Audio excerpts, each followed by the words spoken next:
এই মন্দিরের মা খুব জাগ্রত। হ্যাঁ, আর মন্দিরটা সত্যি এত সুন্দর ছিল যে আপনারা না আসলে বুঝতে পারবেন না। হ্যালো গাইস, তো আজকে আমি চললাম আমার বাড়ির থেকে প্রায় 8 কিলোমিটার দূরে একটা জাগ্রত মন্দিরে। তো মন্দিরটা অনেকটাই দূরে, তাই বন্ধুকে ডেকে নিলাম বন্ধুর বাড়ির কাছে। তাই দুজন মিলে আস্তে আস্তে করে চলে গেলাম মন্দিরের সাইডে। মন্দিরের কাছে চলে এসেছি, আর মন্দিরটা এত সুন্দর লাগছিল এই সন্ধেবেলা।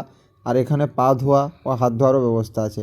মন্দিরটাকে ভালো করে ঘুরলাম। হ্যাঁ, তোমরা ঠিকই ভেবেছো, এটা হলো সেই বিখ্যাত দাঁড়িবেড়ার কালী মন্দির। তারপর চলে গেলাম আমি মায়ের দর্শন করতে। আর হ্যাঁ, তখন ঠিক সন্ধেবেলা ছিল, আর তখন সন্ধে আরতির টাইম। আর মায়ের মুখটা দেখে মনটা জাস্ট ভরে গেল। আর হ্যাঁ, এই মন্দিরের মা খুব জাগ্রত। হ্যাঁ, তারপর আমি মাকে প্রণাম করে বেরিয়ে পড়লাম মন্দিরটা দেখানোর জন্য। আর মন্দিরটা সত্যি এত সুন্দর ছিল যে আপনারা না আসলে বুঝতে পারবেন না। আর হ্যাঁ, এখানে কিন্তু কিছু প্রেম করারও জায়গা আছে মন্দিরের পেছনে। প্রেম করার জায়গা নয়, কিন্তু সবাই ওখানে প্রেম করতেই আসে। আর হ্যাঁ, এই মন্দিরের সাইডে দুটো ছোট ছোট মন্দির আছে। একটা রাধাকৃষ্ণ ভগবানের মন্দির, যার এই দেওয়ালে দেওয়ালে খুব সুন্দর করে মূর্তি করা আছে, যেটা এত সুন্দর লাগছিল সন্ধ্যের টাইমে। আর একটা আছে আমাদের বাবা, সবার বাবা ভোলে বাবার মন্দির।